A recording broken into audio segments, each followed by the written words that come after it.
Plus, ice fishing season will be here eventually, maybe sooner than you'd like. We'll head outside and see all the cool new gadgets and latest trends with the ice team. Ready. These guys are the experts. Maybe they'll convince Karen to do a little ice fishing this year. If I can get that green the green auger. Well done. We'll be right back. Oh, there we got one. Got him. Bring it. Bring it. Giant walleye, Lake Winnipeg. Oh, good fish, good fish. There he is. Why doesn't that ever happen when I go fishing? For anxious anglers just waiting for temps to drop and the lakes to freeze over, we all know that's going to happen soon. So if ice fishing is your thing or you may want to explore it, you may have heard of the Ice Team. It's a group of 24 people, travels 10 states and Canada, of course, to make your ice fishing experience just plain old awesome. And joining us outside here at the station this morning, two members of the team, Pro Kevin Paul and Steve Gertson, Vice President of the Ice Team. Thanks, guys, for being here. Thanks, Sam. Pleasure. Good morning. I appreciate you coming out. You say that the popularity, at least we've heard, that the popularity of ice fishing is growing and more people, even women, are getting hooked on it. Why is that in states like maybe Minnesota where we hear about fewer fishing licenses and fewer hunting permits? So this is growing. Why? Yep, I think two things. I think one, you've got Dave Gens that created this whole ice fishing revolution. It's a completely different method of ice fishing than it was when we were kids. You used to sit on a bucket. Yeah, that's probably why I don't ice fish very much. Exactly, and now you've got a shelter, you've got apparel, so cold is a thing of the past. The other thing that we love taking away all the excuses, then, basically, is what it comes down to, right? Exactly. Yeah, and it's a great equalizer. You can equip yourself for a very reasonable fee and get out on a lake and be in front of the biggest mansion on Lake Minnetonka and catch all the fish that anybody else can catch. All right, let's start with the shelter then. Let's take, when it's windy and cold and people don't want to sit on those buckets anymore. This is pretty cool. Come on in and take a seat. Wow. This is pretty slick. It's on a big sled, right? Yep. So you're pulling it out onto the ice wherever you need to go. How heavy is it? Probably not real? You're probably looking right around 80 pounds. Oh, this one's actually about 50. 50 pounds. Yeah, and it's going over the snow and the ice, so it's really not that hard to pull then. No. Right? No.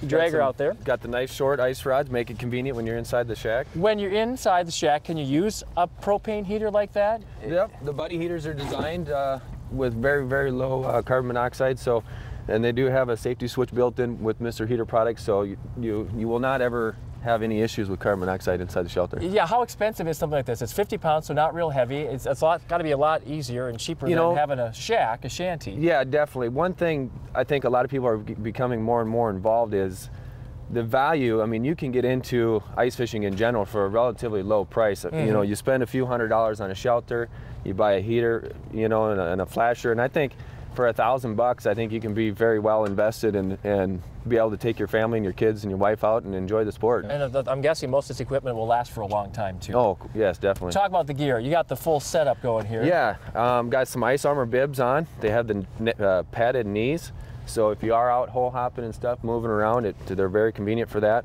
Great pair of Ice Armor gloves. Definitely need that to keep your hands warm day like today. And waterproof is the key. Oh, obviously. definitely. Yep. It's all waterproof. Good pair of boots have to help as well. All right, people who haven't gone ice fishing probably used to the tip-ups.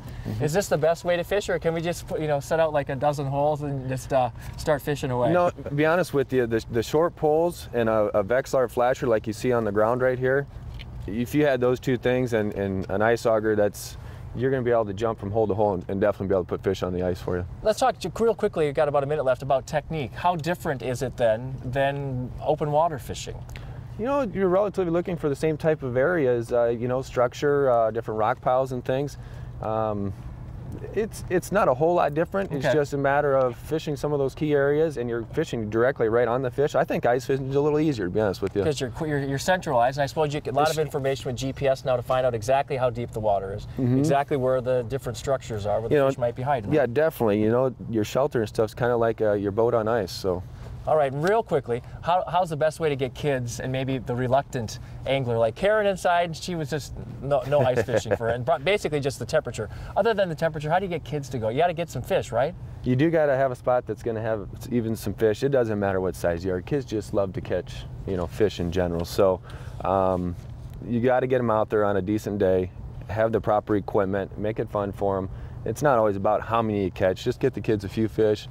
And I think you guys would be impressed. And a smile on your face. And Steve, you have the big sportsman show coming up, big ice fishing show. What do you got going on you want to tell us about? Yep, the St. Paul Ice Show is coming up next Friday, Saturday, and Sunday. We have 25 of the best ice fishermen in the world.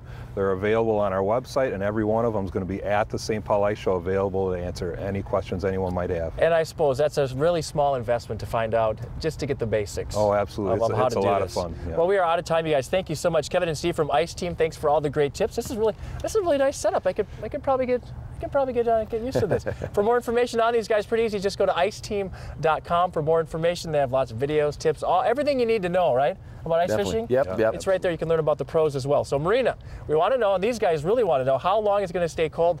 They love it. They need that. They need all that water to freeze over. Well, I think it's well on its way, Tom, to start.